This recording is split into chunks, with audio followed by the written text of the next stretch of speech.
জসীমউদ্দীন কাব্যগ্রন্থ রাখালি কবির প্রথম কাব্যগ্রন্থ তথা কবির প্রথম কাব্যগ্রন্থ।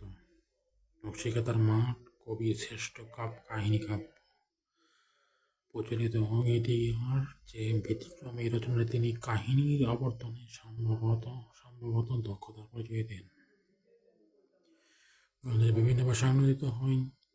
কথার ইংরেজি অনুবাদ হল the field of the embroidery wild এবং বাংলা অনুবাদ হলেন এম মিলফোর্ড। জসীমউদ্দীনের অন্যান্য কাব্যগ্রন্থের নাম কি? সুজন, বাদিয়ার ঘাট, ভালো চর, ধান ক্ষেত, মাটির কান্না, মাঝে জননী কান্দে, সুজনয়নী, রূপবর্তী। কবি জসীমউদ্দীন রচিত নাটকগুলোর নাম বেদের মেয়ে, গীতিনাট্য, মধুমালা, গ্রামের মায়া, পল্লীবধূ, পদ্মাপার, উপন্যাস, বোবা কাহিনী, শিশুতোষ, গন্ধর্বর নামে এক পাশাপাশি, হাসু,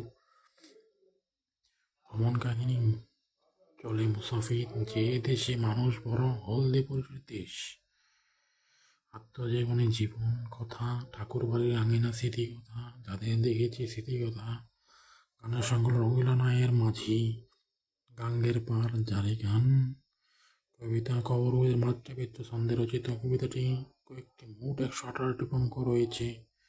প্রথম প্রকাশিত ফুল পত্রিকায় মর্মার্থিক বিশ্লেষণ। কবিতার বিষয়বস্তু: কবি কবিতাটি রচনা করেন কলেজে পড়ার সময় এবং ছাত্রাবস্থায়। কবিতাটি কলকাতা বিশ্ববিদ্যালয়ে মাধ্যমিক পর্যায়ে পাঠ তালিকাভুক্ত করা হয়। সুজনয়নী কবি জসীমউদ্দীন একটি জাতীয় রচনা, নির্বাচিত কবিতা সংকলন গ্রন্থ, কাজী নজরুল ইসলাম, রবীন্দ্রনাথ ঠাকুরের সঞ্চিত ও নজরুলের সঞ্চিত গ্রন্থের মতো নির্বাচিত কবিতা সংকলন গ্রন্থ।